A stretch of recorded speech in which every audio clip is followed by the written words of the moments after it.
Good afternoon, everybody, and welcome to our new virtual conversation series called the Harvest Leaders Sit-Down Series. It's all designed to harvest your potential. I'm Cindy Code, and I'm your moderator for today's session.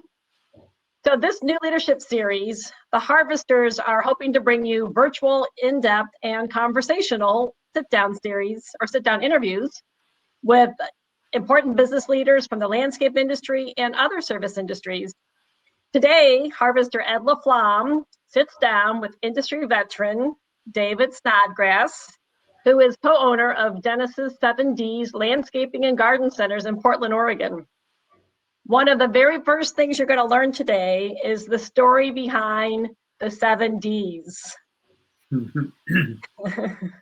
So David is a good friend of ours. He is the epitome of a great leader. He's been in leadership positions with NALP and their legacy organizations, state associations. He's a certified landscape professional, and he generously volunteers his time. He's also a great mentor. He makes himself available to those who ask for his time. Way back when I was a fledgling magazine editor, I remember calling David and asking him questions for one of the many stories that I was writing, and he was always very patient with me. So I still remember that, David, and thank you. So today's interview, you're going to enjoy hearing about David's leadership style, his philosophy on what it takes to grow a hugely successful company, his opinion and thoughts on the future of the industry, mistakes to avoid in business, how to hire and retain great people, advice, and one fun thing, or it's all fun, but a little tidbit on how he's able to vacation at least 4 weeks a year without calling the office. So you must put your phone in a drawer somewhere. So before we get to today's interview, we want to thank Verizon Connect and Boss LM for their partnership of our Harvest Sit-Down series. And we also quickly want to share a new program from the Harvest Group. Great leaders know the value of well-trained account managers, but account managers familiar with the landscape industry aren't as easy to find as they once were. So that's why Harvesters Bill, Ed, and Fred developed a comprehensive account manager training course with all the bells and whistles that you could ask for. You know, it's got 160 videos, 18 hours of instruction, a downloadable guidebook, and lots of forms. And the best thing is it's 100% guaranteed. So part of the leadership series is sharing materials with you like that are valuable in your business. So today, for the next 24 hours, if you buy the account manager training program, you'll get $100 off. So in the Chris, thank you, Harvester Chris, just put up a box that gives you the code. And we'll also put that code in the chat box for the end of the session. So I think we're all ready to get started. We have Harvester Ed and we have our friend David. So if you have any questions for David, put them in the chat box. Ed will work them into the interview, and we're all ready to get started. Thanks for your time today. David, so happy that you've joined us. Yeah, my pleasure. And especially all the way from Nicaragua. Yeah, you tracked me down, so I had no choice. Well, it's really awesome that you can be here. And I'm sure the folks are going to wonder how in the world you're running such a successful business when you're in Nicaragua. But we'll talk about that a little bit later, okay? Okay, sounds good. Maybe I think it'd be appropriate to talk a little bit about your background. You're from Oregon. Maybe you can tell everybody, you know, where you were raised and about your family a little bit. Sure. So I'm from Portland, Oregon, the West Coast, and I'm from a large family, a family of 7, and all boys and 1 girl. And I grew up in the green industry family, and so it was, I got exposed to it early on. Family started with my grandfather back in 1927, and here we are today. So it's been in the green industry, not always landscaping. Sometimes, my grandfather started as a maintenance company and then grew wholesale rhododendron nursery. And then my dad married into that family, and then he went into the retail and then landscaping. So it's a long history that I am very proud of. And so you decided to stay with it. Is that right? Well, I was really fortunate growing up. I had a passion for plants. It wasn't necessarily landscape. It was anything green industry. And as I started really young because my dad had all these children and plenty of plants to water or weed or whatever in the nursery. And so I actually got a paycheck, hourly rate of 5 cents an hour. Probably wasn't worth the 5 cents, but at least it kind of drew me into it, and I've stayed involved ever since. I knew, when I went through high school and then through college, and I was fortunate because I always knew in college what I was going to do when I got out. So I didn't waste any time trying to figure out majors and careers and all of that. So it was kind of rare. And I could focus on, the social education, and, I got more business education than horticulture, because I got the horticulture exposure in the School of Hard Knocks. But I was fortunate because I always knew. So you didn't take landscape courses in college? As a minor, I took all the horticulture classes, sure, but it wasn't as a major. It was as a minor, and I took the plant ID, and I took botany, and I took everything you needed as a minor to support a business major. But I really wasn't. All my learning for the industry was really hands-on.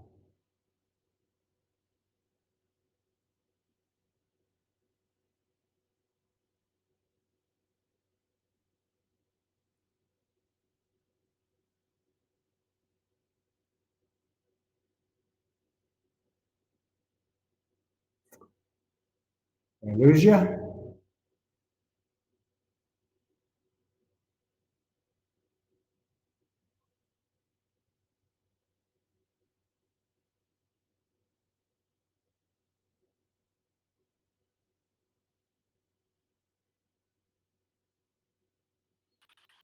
Yeah, I want to, and I'm just in Connecticut, not Nicaragua. What do you think?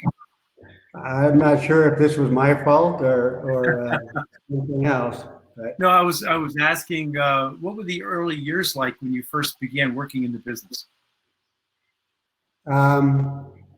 well, if it was growing up and I wasn't actually, participating as part of the ownership, it was just a paycheck and enjoying what I was doing. But right out of college, I negotiated a deal with my brother Dennis, and partnered with him on Dennis's 7Ds, and then eventually bought him out. Brought two brothers in, and so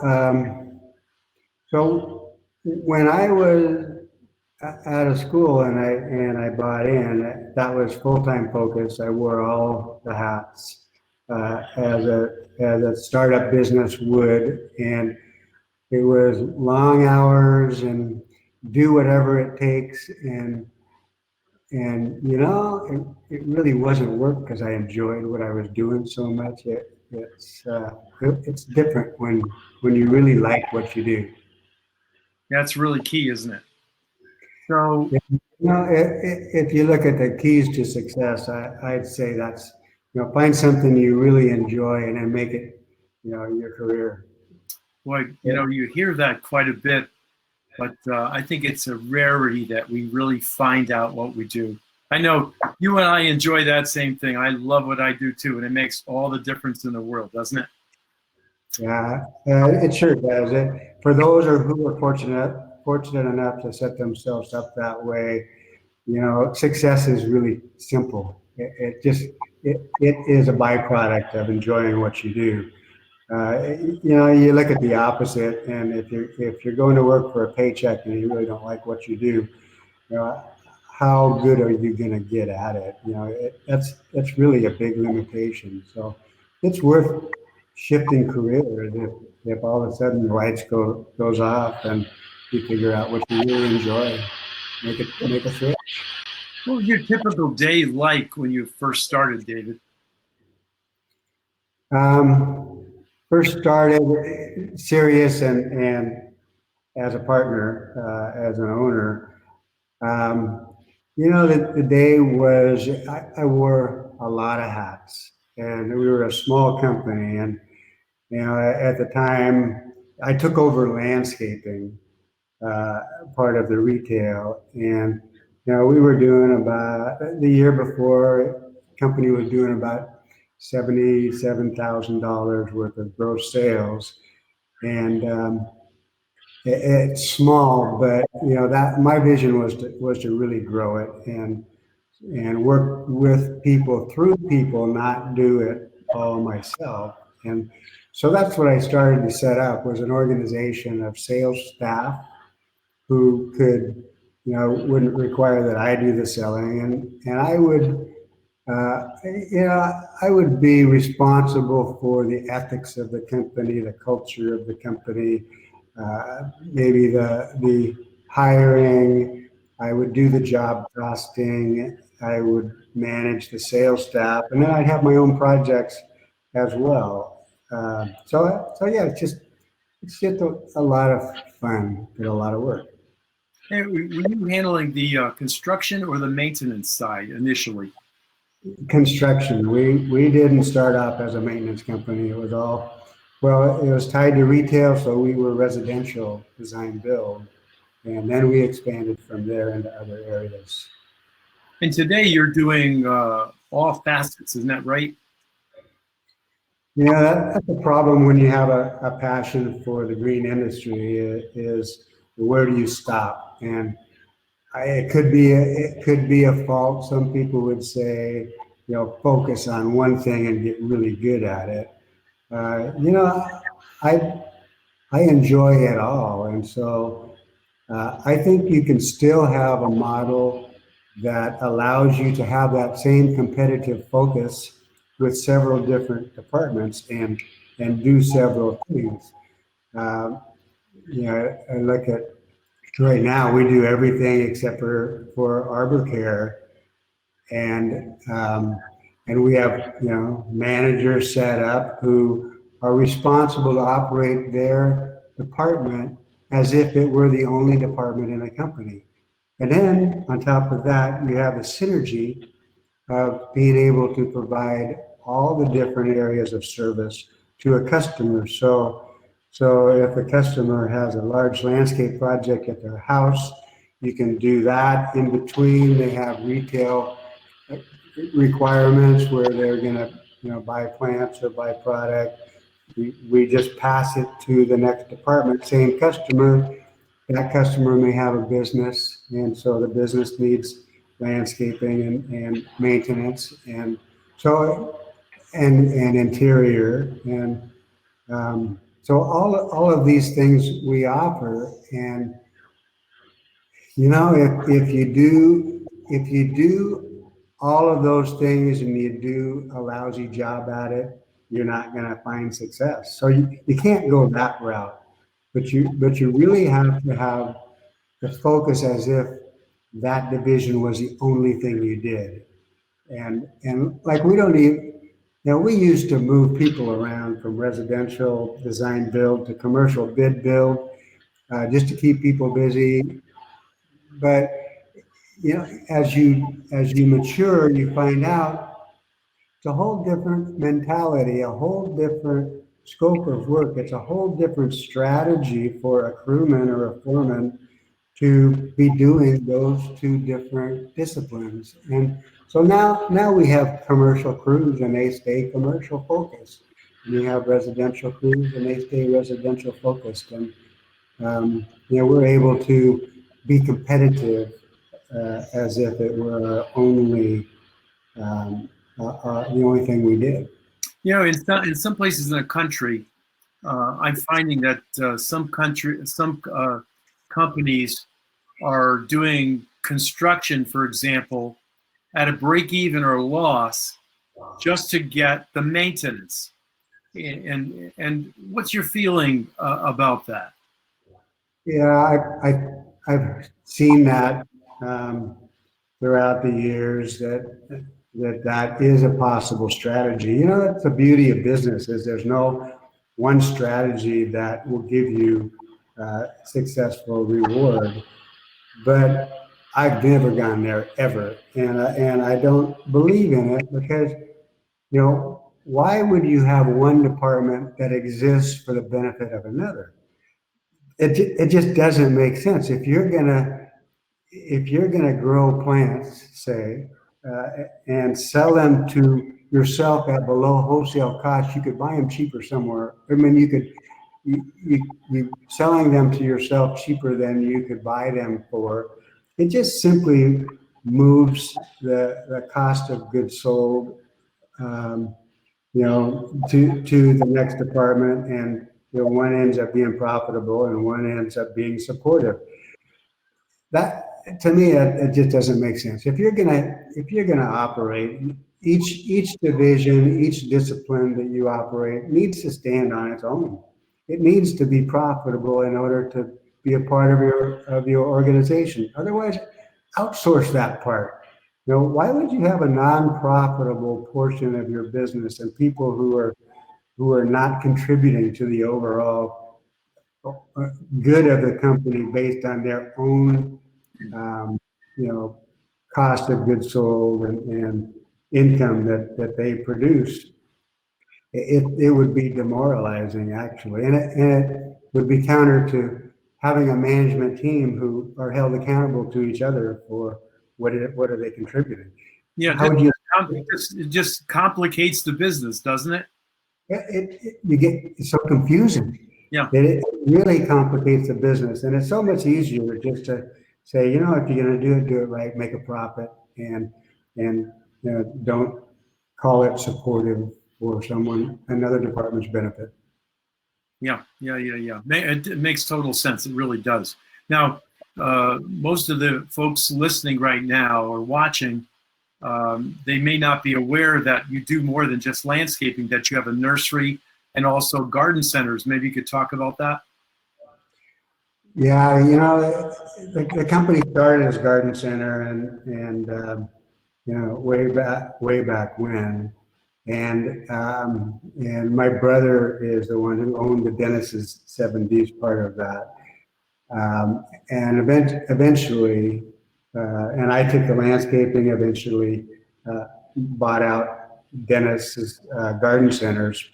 So we do residential design build, we do commercial bid build. We never really wanted to compete with the independent architects, but they're really not. They don't have the presence that they used to. So we're not afraid to design, build commercial projects anymore, like we were, 20 years ago. We do maintenance commercially as well as residentially. We do the retail part, as I told you. We have 5 different locations now. And we do interior, which is something that we've been doing for about 3 years now. And I think that's all of them, yeah. So a little bit of everything there, just no arbor care. Yeah, so you're growing the product, and you've got your retail centers. What you said, is it 4 or 5? 5 retail centers. And is one in a mall? That's a new model that our manager decided, I mean, she's young generation, and older generation, baby boomers, we wouldn't even think about a garden center presence in a mall, but she took us there, and the overhead is way down. All you're paying is lease expense. You don't have a lot of staff. You've got a limited space. You're able to sell product that's not on the floor, so you can sell an expanded inventory. And you've got the traffic at your doorstep of a mall, and it is one of our most profitable, actually, I would say. Really incredible. I remember a long time ago you told me that one of the reasons for success in the garden centers was you were selling vegetables. Is that right? You try all kinds of different things, and that was something that it worked. It drove traffic. Everybody likes a fruit stand, and this was a garden center at the coast that we had, and we didn't do it everywhere. We did it there. Set up a tent out front.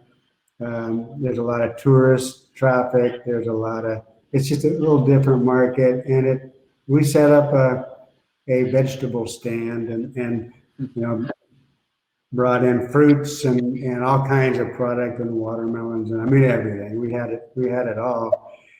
And the idea there was that, a garden center, you get somebody to visit, maybe once a month, or if they're an enthusiast, maybe a couple of times a month.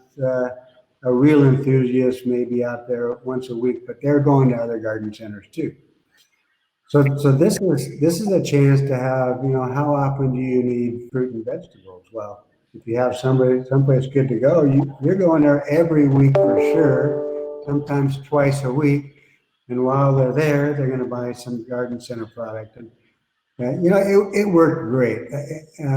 We didn't continue it because, you really need a vegetable manager to have fresh at all times on the shelves. And we had spoilage, and it ended up being better just not to do that.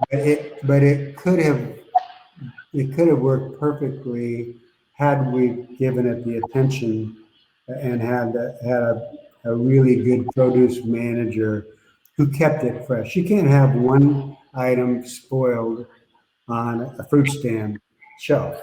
Yeah. And you just can't do that. You can't, not even one. And so we just learned a lesson, but we're not afraid to try new things. Yeah. And that was just a way to drive traffic. But you're using the garden centers to attract customers through into your construction, the design build department. Is that correct? I think that, one drives traffic to the other, and retail, certainly if they have a good experience and you have some good promotion and you have a good reputation and people talk, it all plays into that customer wanting to do business with somebody they're comfortable with. So it's just a different touch. It's another touch, not a different touch, another touch. And, if you believe in the concept of customer for life, then every touch is a great experience. You can't have one touch, can't even have one little touch where you let them down because they go away that easy. And so you got to be on your game. You got everybody needs to understand the customer for life philosophy, and then you spread it throughout all departments, and then that customer moves from department to department to department because of their different needs. Oh, I love that customer for life. I think that's a fantastic philosophy, David. Tell me about culture. How important do you think culture is in your company? Culture is the most important thing that leads to the success of a business. And, you can manage top down, and you can do it without a culture that lets people play or want to play at the top of their game. But it's a lot harder to do it that way. And your success is always going to be limited. I've always believed in, put your time and energy and investment into culture. Believe in your people, treat them well, be respectful, have high ethics every single time your staff is watching. They don't want to work for an unethical company, and you show them one unethical act, and it pierces through everything else that you do. And so you really have to be true to, walk the talk and be true to a commitment to a culture that encourages people to play at the top of their game, challenge them. So everybody needs to be challenged, give them appreciation, and do it publicly. I mean, you need to talk to them. You need to share a vision. They need to play as if they were a part of the company, and they'll be a part of the company. I'm glad you brought that up about vision, because I feel they're connected. Do you have a written vision for the company, and do you share it with your people?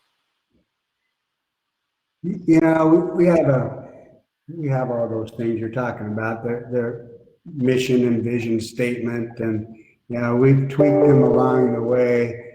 But I think what's really important is not what hangs on the wall or what you hand out to people to say, here, this is who we are. It is who you are. It's how you conduct yourself in a meeting. It is, how do you coach people to better performance? Are you doing it in a respectful way, or are you embarrassing somebody in front of everybody else? Well, people won't stay where they're not appreciated, period. I mean, I found that out. I know that. And working with a company where, it's not me, it is managers, it is an organization. I've seen where people within the organization didn't play by that high standard, and it's up to me to coach it and or to correct it. But when it happens, when people are not appreciated, it's just a matter of time. They're gone, and you can have the best employees in the world. They won't stay if they're not appreciated. How did you foster that? How do you have all your managers buy into that? How do they learn that? Well, as an owner, and I'm one of three, we talk to our managers. They see it from us, what our beliefs and code of ethics is and how we conduct ourselves. And are we telling people what to do, or are we listening and letting them make decisions for the company? Are they really, truly empowered, or is all the power still at the top, and the only person fooling themselves is the one at the top, because everybody knows, they see right through it. They know they have no power, and they have to go to you for answers or for decisions. I think that really holds the company back. And if you can communicate with your people well, communication it's about setting the limits. You have to talk to your people. You have to say, okay, how committed are you? How far are you willing to go?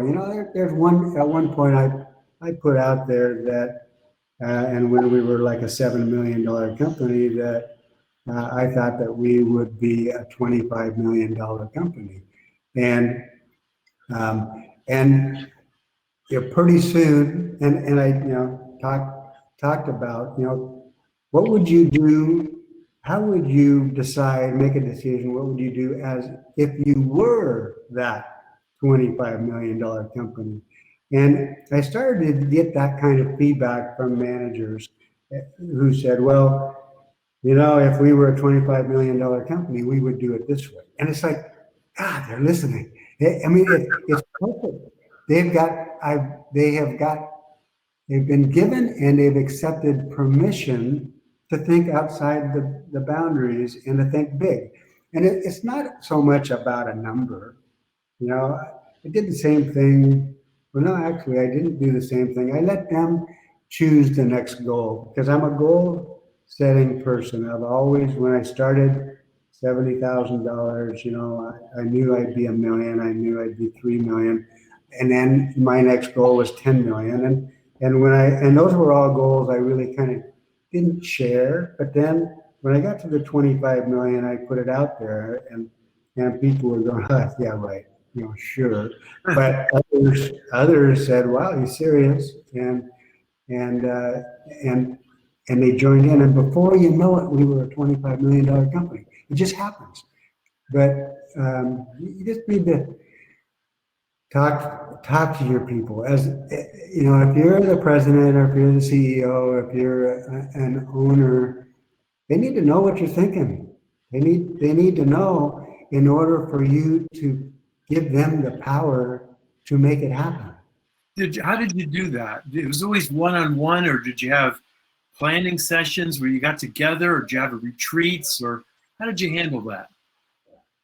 In management meetings, just kind of putting it out there. I had a vision of, okay, this is, you know, a company culture based on trust and belief in people, you know, and a part of, and that's enough. That just means that everybody, it's the people who make our company success. And if you trust them and believe in them truly, me, and then managers, and it passes throughout the company, then it becomes culture.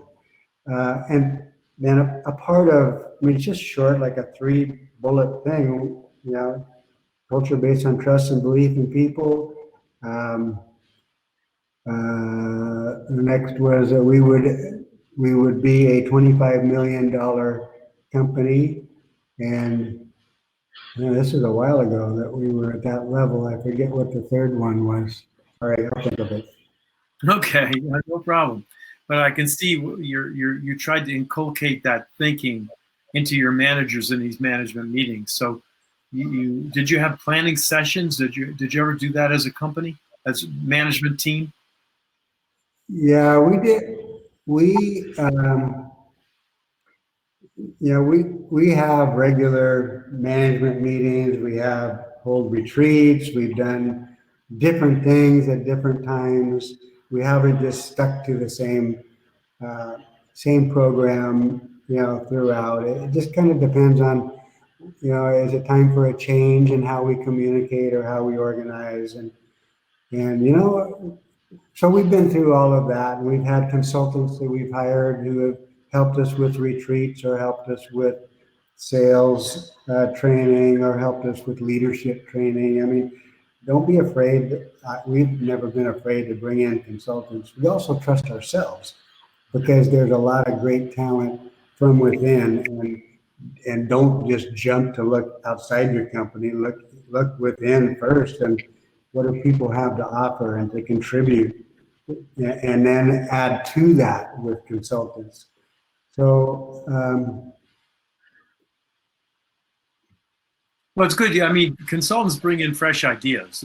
That's what we do when we work with companies. We bring in fresh ideas. Not that they have to do it, but it just helps them with their thinking. And a lot of times, what I would say we help companies is we just give them a broader perspective and have them shoot higher than where they are now. You know, like you said before, that's what you were doing for your people. You know, you're giving them the permission to think bigger and to grow bigger. You know, so I'm glad that you did that. Did you ever grow by acquisition, or was it always organically? You know, it's really always been organically, and it seems like, you know, if you've got a good group of people, a good environment, there's a lot of trust, and who would you rather have expand your business? Move people into different positions who are like-minded and well suited for your company. No, we ended up repurchasing the garden center, and so that was an acquisition, and along with that was a landscape company with some maintenance. So we did a purchase there, but it wasn't really a strategy to grow. It was more an opportunity that was there in front of us, and we took advantage of it. Yeah. And I totally agree with what you just said about the value of a consultant. Brings in fresh ideas, but they also bring in ideas from other companies, that, what our best practices, because, we could, if we're operating as an island, we could be missing out on the most current best practices and be behind the eight ball. So the only way to stay cutting edge really is to be talking to what is the best of what the industry is doing, and who's better positioned than a consultant. That's great. Great. Now I know why we're such good friends, David.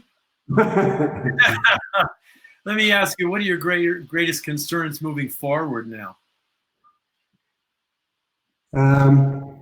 Yeah, I'm not really political. I try not to go there, but I grew up with the American dream, and you work hard to get ahead, and there's no limit to what you can do. And I'm a little concerned that maybe there's going to be some limits on how far you can go, just based on where government is going,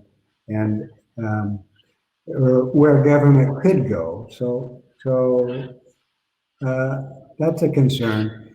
The labor market is always a concern because we're a labor industry. We're service.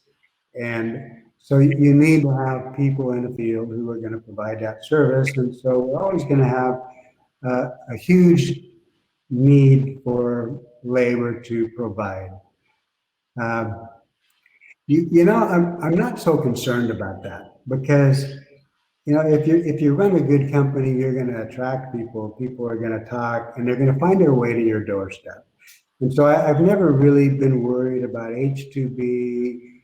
Maybe it's part of my market that I don't. But there's companies around me who do. So if you treat people really well, they have family, people they know, they want to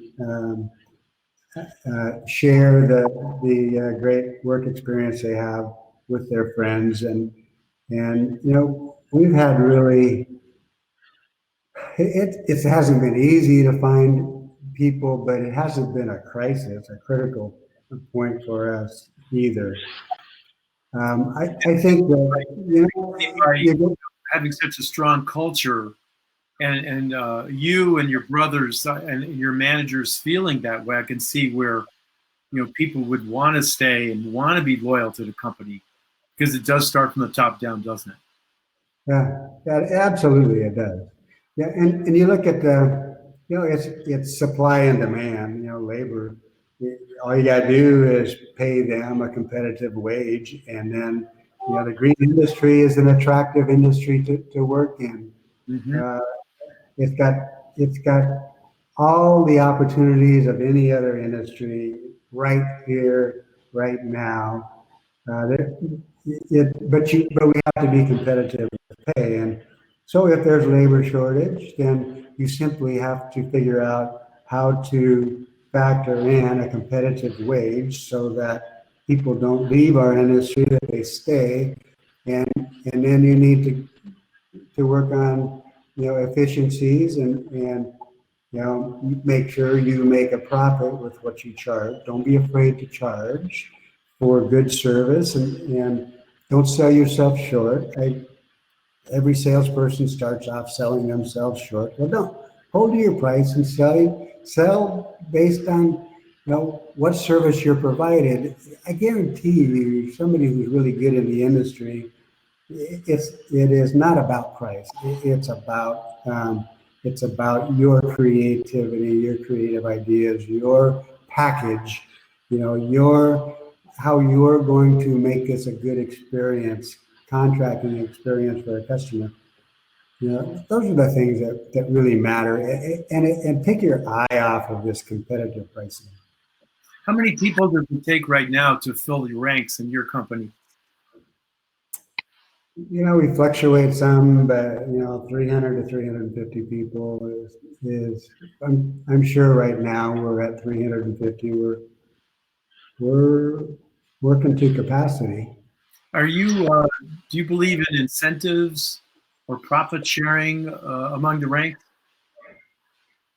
Yeah, we've always put a lot of energy into gross profit calculation, and so based on gross profit, if you're going to compensate a bonus program based on a gross profit, then you really share in the success of the company. It's not a a percentage of the gross. It's a gross profit. So if they're doing profitable work for you, then there's a piece of it that always has been in our company that goes to managers, that goes to foremen, supervisors, and there's bonuses that go out, Christmas, end of year bonuses, we don't call them Christmas, but go out all the way down throughout the whole staff.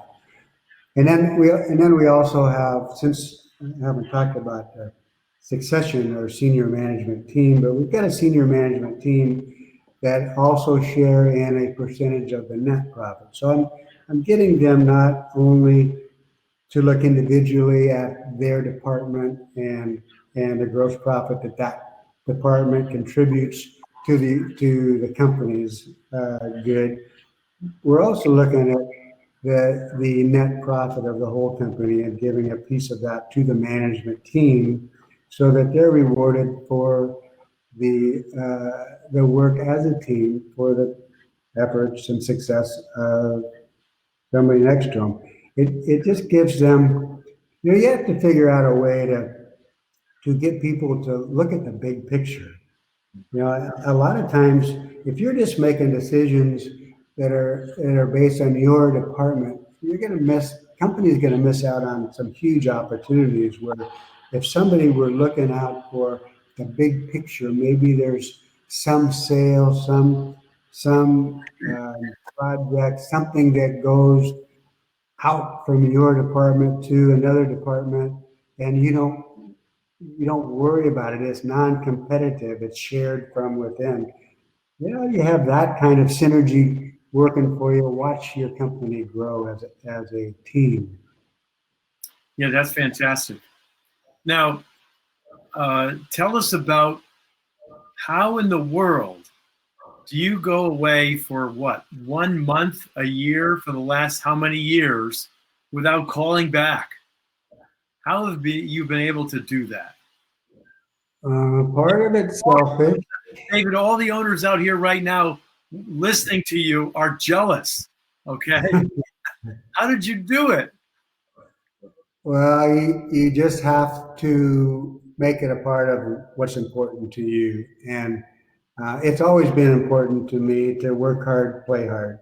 And landscape industry has always been slow in the winter. And so, you knock yourself out. And if you don't have some way to recharge, then you're just going to burn. And I think that you can count on the burn, and you can't afford to burn.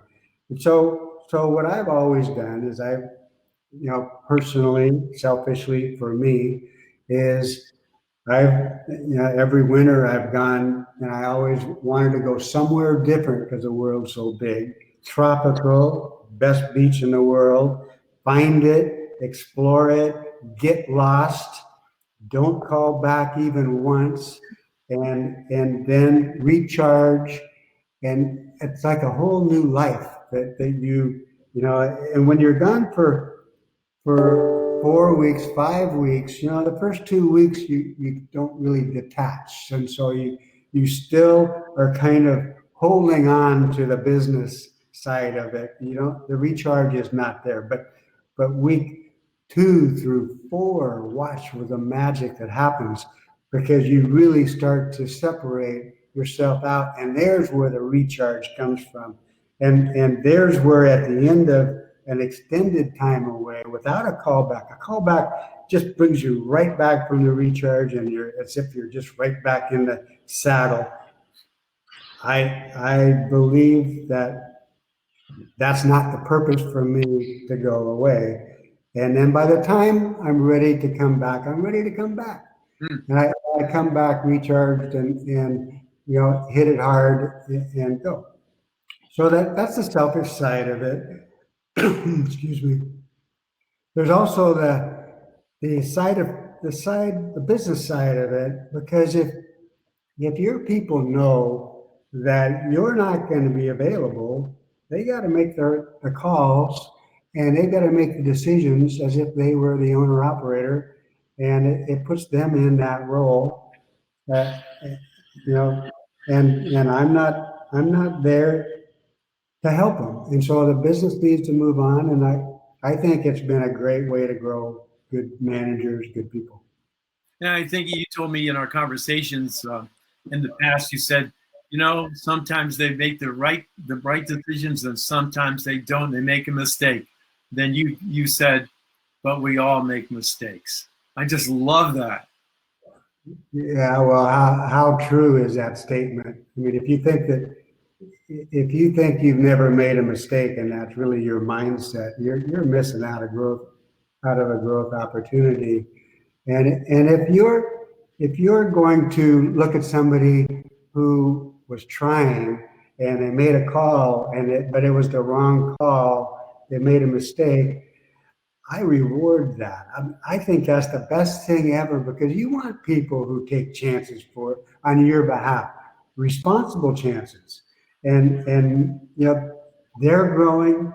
There's opportunity there that maybe they seize that they wouldn't have had they thought that, well, maybe management's going to reprimand me for doing this, so I better not go that far. Let them go. Let them go as far as they can take it, and then let them learn from it. And I never spend really much time at all in looking backwards. What did you do, and why did you do that, or any of those kinds of conversations are worthless. It already happened. It's done. They made the call. The only thing you can impact is what happens next. And so focus on that, and just let's make sure that the learning is there, and make sure that the encouragement to make another risk another mistake. I want them to risk mistakes. Please risk mistakes. How about making decisions, David? How does the company go about making, let's say, fairly big decisions?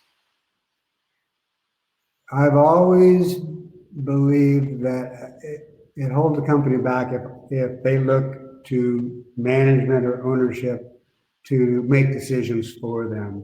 Then they're not really a manager. They're just a order taker following directions. And so I've always believed that somebody comes in with a problem and they haven't already solved it. I would hope they already solved it without even involving me, just telling me what they did. That's great. But I mean, I'll always try to stop and say, what would you do? Or, what do you think? And let them process it, because when they're processing it, they're learning. The wheels are turning, and they're learning, and they come up with a decision, and it may not be the perfect decision. If it's a pretty good decision, it could be better than the one I'm thinking about. So go for it, or coach them to, have you thought about this part of it? And let them make sure that they're looking at all sides of their decision. If they are, and they make that call, or maybe they change their call a little bit. Oh, I never thought about that. Well, next time you know, when it comes up, you'll be trained to think differently and make that call. I don't want to make decisions. I would rather make no decisions and let my people make decisions and make mistakes and learn from it all. Wow, I think that really tells it all, because that's how you're able to leave, and because you're allowing your people to make those decisions, and they know they're free to do that. And I tell you, most owners and most companies don't do that. It's so refreshing to hear that from you. You know, it may be that some people are owners who can't give it up. Maybe they have a need to control. And I'm open. I mean, that can be a successful model too. It's just not mine. And I think that if you have somebody who really has a controlling personality, you know, I would try to coach them into a little softer approach. But it's hard to change people. Yeah. Unless they change themselves. What advice would you give landscapers right now, whether they're new or they've been around a long time? Any general thoughts on the from what you see now, what's going on? What are your thoughts moving forward? I've always played by the philosophy of spend within your means, and it's okay to grow, but you can't grow beyond ravines. There's too much risk in that. You know, do you want to sleep at night?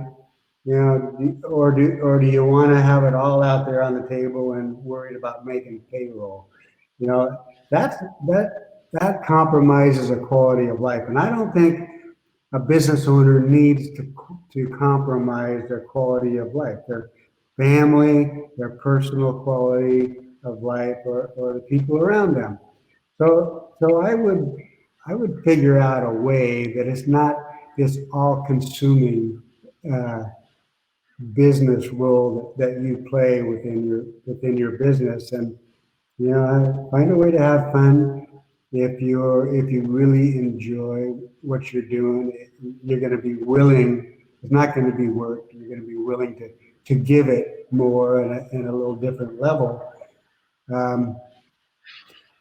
But I would say operate within your means, communicate your vision. You know, stand up. You're the owner of a company. If you got to be able to stand up and tell them what you're thinking, tell them, you know, where you want to go. Otherwise, it's blindness. It's the blind leading the blind.